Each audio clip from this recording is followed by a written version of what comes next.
So now we're on the Giver, chapter 21. Jonas has previously made a very intricate plan with the Giver to run away, but now something has changed, and it means that Jonas has to run away in a way that he didn't plan at all. He comes to his parents' house. Actually, we start with him running away, and we don't know why he's run away without it being on the time that he's planned. And then we understand that he was at his parents' house, and his father, making his evening chat, he says, "Oh yes, we're going to be releasing Gabriel." Because why? Because Gabriel is still not sleeping right. Remember, in this community, people who don't fit in do get released. People who are too old get released. People who don't weigh enough get released. And Gabriel is just not matching the standards of the community. They have no acceptance for anything different. So he doesn't sleep well at night, and they are going to have to release him. And of course, the one person who understands what releasing is, other than his father, is Jonas. And his father says in a way which is very ironic for us as readers, because we also know what happens after release. You say, oh, it's bye to you, Gabe, in the morning, like is in a very kind of sing-songy voice that we use with babies. So Jonas realizes that he has to rescue Gabe. He can't. He can't go without him. So he's already on his way out of the community. He's left in the middle of the night. And he feels really bad because he's broken rules. So he's still kind of, in a way, he still feels connected to community because he feels bad about breaking the rules. He thought of the rules he had broken so far.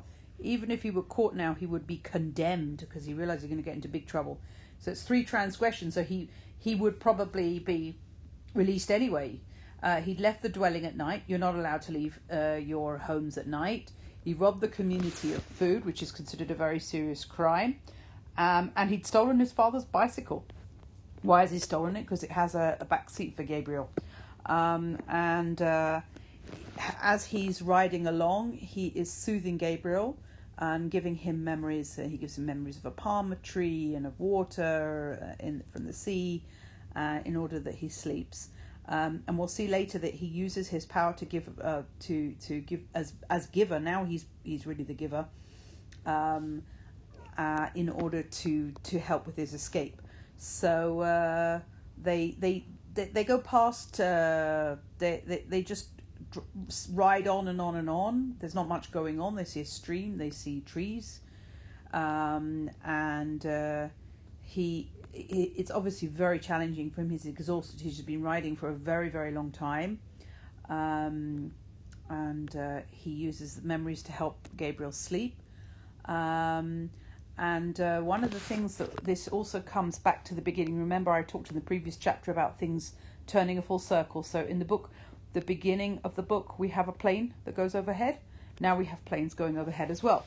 And Jonas now realizes that these are planes that are looking for them. These are because they've run away from the community. That there is, after all that, it is a sinister thing that having these planes overhead. He said he knew they were search planes. They flew so low that they woke him with the noise of their engines, and sometimes looking up and out and up fearfully.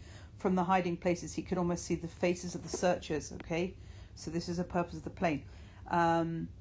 So because they can't see color, he realizes that they can't necessarily see Gabriel's color hair because it's a light colored hair. But he knows that they use heat-seeking devices. Here we see in the community, we talked about this before, the use of technology which is used against people. So, for example, we have the loudspeakers, and we have the video cameras, and we have the fact that nobody has any privacy. And it even goes beyond that, because these planes have heat-seeking devices to find people who run away from the community. So how does he deal with the heat-seeking devices? How does he counteract it? He makes memories of things that are cold, so that they both become really, really cold, so the planes can't pick them up. and Gabriel even can shout out "plane, plane" when he hears a plane. So they go through. So they just continue. They sleep during the day, and cycle at night, and then at the end of the chapter, they realise that they're kind of out of the immediate danger of the planes, because it says, but the frequency of the planes diminished. They came less often and flew, and when they did come, less slowly, as if the search had become haphazard and no longer hoped for. Haphazard means that it's not in an organised way. Like sometimes they'll look, and sometimes they won't look, and sometimes they'll look again. And then there's an entire day and night when the planes didn't come at all.